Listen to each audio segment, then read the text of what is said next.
Una actriz robó mi rostro. Ahora me caso con su esposo presidente para recuperarlo todo. Construyó un imperio de $1.000 millones usando mi rostro. Y en el momento en que lo descubrí, dejé de huir y empecé a planear. Mi nombre es Vera Caldwell.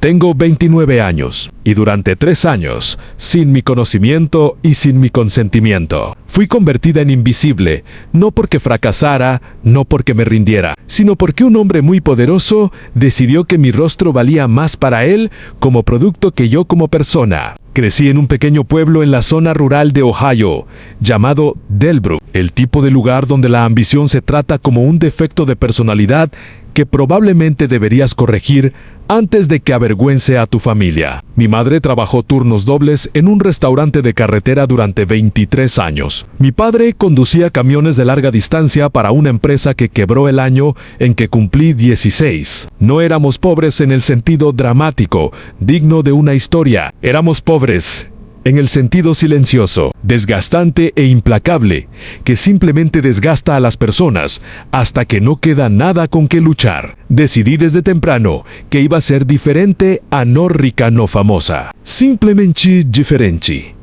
Iba a usar lo que tenía para algo que importara. Lo que tenía, específicamente, era un rostro, no hermoso en la forma en que la industria usualmente lo define cuando usa esa pelever, A-N o simétrico y suave, y sin esfuerzo accesible. Mi rostro era inusual. Mis pómulos se asentaban altos y afilados bajo unos ojos gris pálido que hacían que los fotógrafos se detuvieran a mitad de la preparación y buscaran un lente diferente. Mi nariz tenía una ligera curva imperfecta que cada director y agente de casting con el que trabajé describió de la misma manera, a lo que hace que todo el rostro funcione. Los extraños me miraban fijamente un segundo de más, en supermercados y terminales de aeropuerto.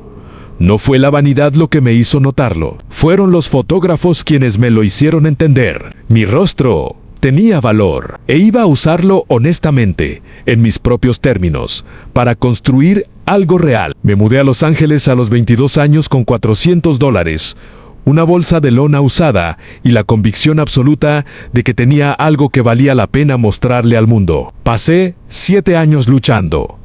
Películas estudiantiles, cortometrajes independientes, una campaña publicitaria regional que se volvió nacional y se transmitió durante 8 meses seguidos. En todas las principales plataformas de streaming, un papel recurrente en un thriller de presupuesto medio que la crítica llamó un éxito inesperado. Pequeñas victorias, progreso lento. La acumulación silenciosa de una carrera que se estaba construyendo hacia algo real. Mi agente. En ese momento, una mujer llamada Petra Llana, que había sobrevivido 30 años en Hollywood, a base de instinto y crueldad en partes iguales, me dijo que estaba cerca. Lo dijo de la forma en que alguien dice algo cuando realmente lo cree, no de la forma en que lo dicen para mantenerte enganchado otra temporada. Le creían, tenía todas las razones para creerle. Entonces, todo se detuvo. Mi agente me dejó primero, sin explicación más allá de un correo electrónico conciso, citando una reestructuración de portafolio, la forma educada de la industria de decir que le habían ordenado que me dejara ir. Las audiciones se agotaron después. No, gradualmente, de repente, como si alguien hubiera accionado un interruptor, el programa de streaming fue cancelado, a pesar de las fuertes cifras de audiencia que no tenían sentido financiero para una cancelación. Los contratos comerciales no fueron renovados. Las devoluciones de llamadas quedaron en silencio. Tomé cada reunión que pude conseguir. Contacté a cada persona que conocía. Bajé mis tarifas al mínimo. Aún así, nada. En 18 meses, pasé de estar a punto de despegar a ser completamente borrada. Perdí mi apartamento. Pedí prestado dinero que no sabía cómo pagar. Tomé un trabajo de mesera en Burbank que me impedía asistir a los horarios de audición, lo que me alejó de cualquier punto de apoyo restante en la industria, lo que completó una espiral que aún no entendía que estaba diseñada. La noche en que entendí lo que me habían hecho, estaba sentada en un semáforo en Sunset Boulevard, después de un turno doble. La valla publicitaria frente a mí era para una campaña de un perfume francés de lujo, 12 metros de ancho, fotografiada en blanco y negro, con el tipo de precisión austera que hace que un rostro parezca arquitectura. La modelo en esa imagen tenía mis pómulos, mis ojos grises a mi nariz imperfecta a mi mandíbula, mi proporción exacta de frente a ceja a mentón. El nombre impreso debajo de la imagen no era el mío en Celeste Benn. Había escuchado el nombre antes, de la forma en que escuchas nombres que existen solo al borde de tu conciencia, impresos en revistas especializadas, susurrados en círculos de la industria, vinculados a una trayectoria que todos llamaban meteórica, pero que nadie parecía poder explicar. Celeste Benn había aparecido en escena 3 años antes, sin historia rastreable, antes de una fecha específica. Había firmado inmediatamente con una de las agencias de talentos más poderosas del país y escalado a una velocidad que desafiaba cada camino convencional. Yo había registrado su existencia y seguido adelante de la forma en que registras el ascenso distante de un colega. No había mirado de cerca, no había necesitado hacerlo. Ahora lo hice. Pasé las siguientes 3 semanas revisando cada entrevista, cada fotografía, cada aparición en alfombra roja, cada campaña editorial. Cuanto más miraba, más claro se volvía. Debajo de las diferencias deliberadas de estilismo, cabello más oscuro, un guardarropa más cálido y suave, una persona construida en torno a la accesibilidad en lugar de la agudeza. El rostro era el mío, el rostro alrededor del cual los fotógrafos habían construido sus esquemas de iluminación, el rostro que mi antigua agente había llamado una carrera en sí misma. Estaba ahora asegurado por una casa de lujo francesa por $12 millones, según una publicación especializada que publicó la historia con admiración sin aliento. La verdad llegó a través de una mujer llamada Dora Reyes, una maquilladora con la que había trabajado 6 años antes en una película estudiantil y que había mantenido mi contacto en su teléfono sin otra razón que ella guarda el contacto de todos. Dora había trabajado en una sesión de campaña 18 meses después del ascenso de Celeste y había escuchado conversaciones que había estado guardando desde entonces, esperando una razón para compartirlas. Me contó todo en una sola llamada telefónica, cuidadosa y completamente. Me dijo quién había sido Celeste Benn antes de la transformación. Una actriz de televisión de nivel medio, cuya carrera se había derrumbado públicamente 4 años antes, después de una crisis documentada. Celeste había desaparecido de la industria por completo, y cuando había regresado a través del patrocinio de un hombre, el hombre con el que se había casado, Conrad Whitmore, 51 años, presidente y accionista mayoritario de Whitmore Global Media, un conglomerado que controlaba 6 grandes plataformas de streaming, 2 estudios de cine, 4 agencias de talentos y acuerdos de licencias de marcas de lujo valorados colectivamente en más de $4.000 millones. Conrad Whitmore había usado su imperio mediático para construir alrededor de su esposa una imagen tan precisamente diseñada para replicar el valor de mercado de mi apariencia específica que la industria nunca había cuestionado de dónde se había originado el rostro. Había identificado mi rostro como un activo comercial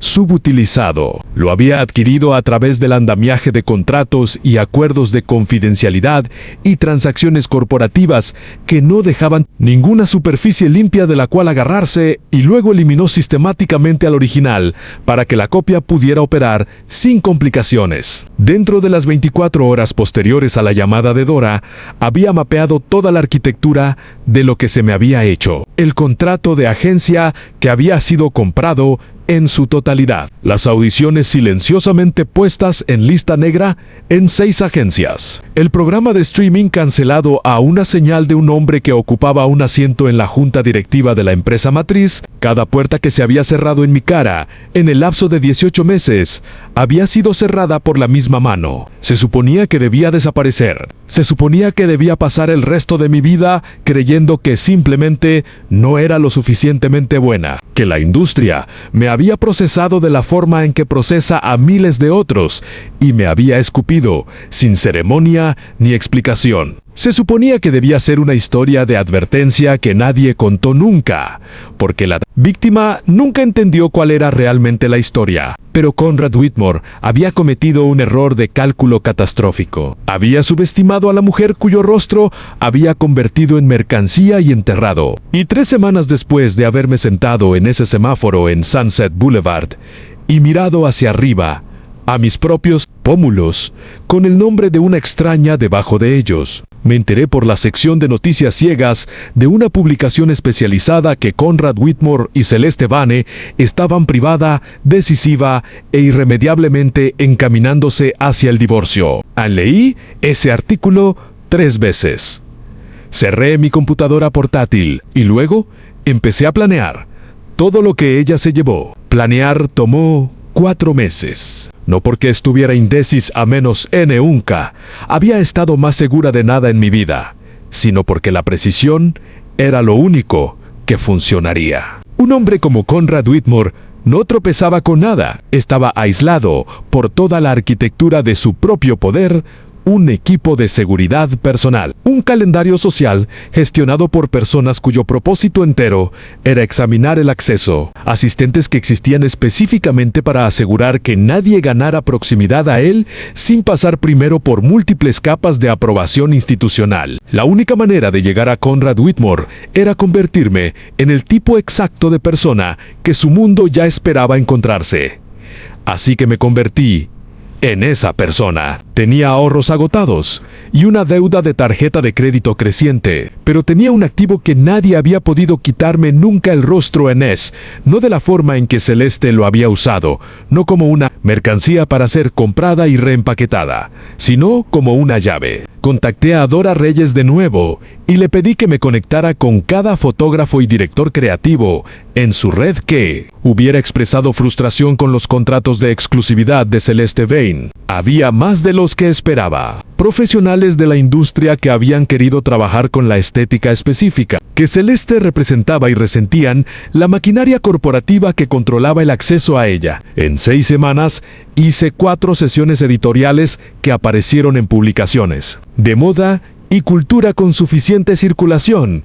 Para importar, me estilicé deliberadamente opuesta a la persona construida de Celeste, más cálida, más directa, más yo misma, la versión original de lo que ella había copiado. Era Farrah Caldwell, disponible y real, y no afiliada a ninguna máquina. Conrad Whitmore vio mi rostro en una revista. Sé esto porque la industria es más pequeña de lo que parece desde fuera. Y a poco, Dora tenía contactos dentro de su división de asociaciones de marca, que lo escucharon desde 3 direcciones distintas dentro de los 2 días posteriores a la publicación. Él había notado la similitud. Su equipo lo había señalado. La casa de perfumes francesa que tenía el contrato de $12 millones de Celeste supuestamente se había sentido incómoda con la óptica de un doble asombroso, operando en el mismo espacio editorial sin explicación. No esperé una presentación formal. Me posicioné donde él estaría, una gala filantrópica de artes en West Hollywood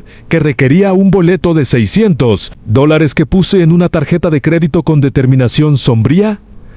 Llegué temprano, me vestí cuidadosamente e hice lo único que nadie espera en un evento de la industria de ese calibre, que es quedarme quieta y dejar que la sala llegara a sus propias conclusiones. Conrad se me acercó en 40 minutos. Lo que sucedió en esa conversación no fue lo que había guionizado en 4 meses de planeación. Había planeado control, precisión, distancia emocional. Lo que sucedió en cambio fue que conocí a un hombre que ya estaba profundamente inquieto por algo que no podía nombrar, que siguió regresando a lo largo de esa primera noche a preguntas sobre mi cronología, mis antecedentes, cuando exactamente había comenzado en la industria. Respondí todo simple y completamente, ocultando solo el hecho que más importaba, y con cada respuesta vi algo cambiar detrás de sus ojos.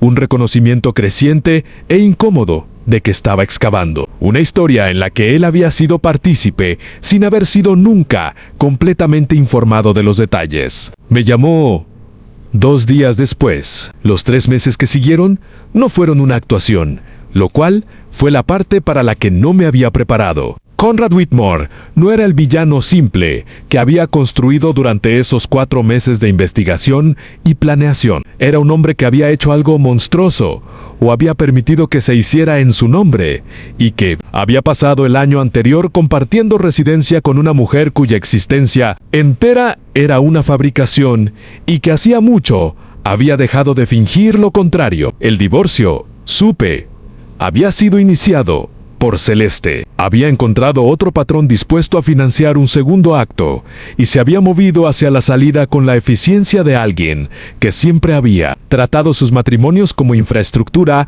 en lugar de relaciones. Conrad y yo pasamos esos 3 meses en conversación sobre la industria, sobre el costo, sobre las cosas que suceden en los márgenes de las transacciones que la gente se dice a sí misma que son solo negocios. Él no conocía los detalles específicos de lo que se le había hecho a mi carrera. Lo dijo, y llegué a creerle. No por ingenuidad, sino porque el detalle forense de cómo una actriz menor en Ohio es sistemáticamente puesta en lista negra en 6 agencias a lo largo de 18 meses es precisamente el tipo de granularidad operativa que no llega a un hombre sentado a su nivel. Él había adquirido una esposa, su equipo había gestionado la arquitectura. Él había aprobado la estrategia de marca sin leer la documentación de origen. Le conté la verdad completa un miércoles por la noche en noviembre, en un restaurante tranquilo en Silver Lake, con la documentación dispuesta sobre la mesa entre nosotros. El rastro de papelan, el contrato de agencia comprado, las marcas de tiempo con referencias cruzadas que mostraban devoluciones de llamadas canceladas, correspondiendo directamente a memorandos internos de Whitmore Global. El testimonio firmado de Doran Todo lo coloqué frente a él, de la forma en que pones una mano de cartas que has estado sosteniendo. Durante la mayo era parte de un año, y me senté quieta mientras él leía. No buscó a un abogado. No desvió ni desplegó la armadura institucional que los hombres de sus recursos típicamente visten cuando la responsabilidad entra por la puerta. Leyó todo, hizo preguntas cuidadosas y precisas a la manera de alguien que necesita el cuadro completo antes de poder determinar lo que le debe a la persona sentada frente a Elan. Y cuando hubo procesado todo, me hizo una pregunta en que necesitaba. Lo que necesitaba no era complicado. Necesitaba que mi historial profesional fuera restaurado. Necesitaba los derechos editoriales de cada campaña de imagen que había usado mi rostro sin mi conocimiento o consentimiento. Necesitaba que los contratos de agencia que habían sido comprados y usados como arma contra mí fueran revelados y terminados con documentación. Y necesitaba que la industria entendiera lo que se había hecho. No para destruir a Zaleski por Irao, sino porque la historia me pertenecía a mí, y yo iba a contarla. Conrad me lo dio todo, sin vacilación y sin negociación. Ordenó a su equipo legal reconstruir cada transacción que había tocado mi carrera, y revelar las comunicaciones internas a los organismos apropiados de la industria. Se contactó personalmente con cada ejecutivo que había sido presionado o compensado para excluirme. Lo hizo en silencio al principio.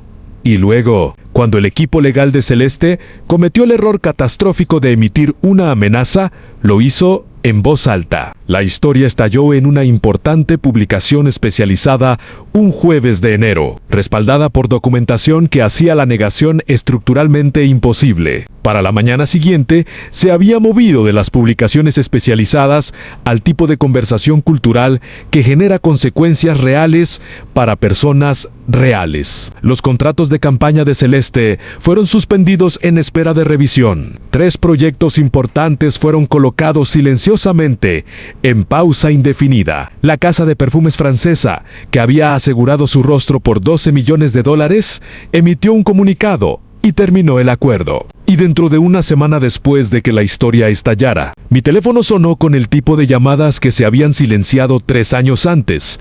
Personas que afirmaban que siempre habían sabido que algo andaba mal, y a quienes tuve la gracia de no cuestionar sobre la cronología de esa convicción. Petra Yana fue la primera. Conrad Whitmore y yo tuvimos nuestra primera cita real, del tipo que no tenía nada que ver con estrategia, o documentación, o el peso de lo que nos debíamos el uno al otro, un viernes por la noche en febrero. Nos casamos el siguiente septiembre, en una ceremonia pequeña y privada, en Ojai, California, en el jardín de una casa propiedad de amigos, al atardecer.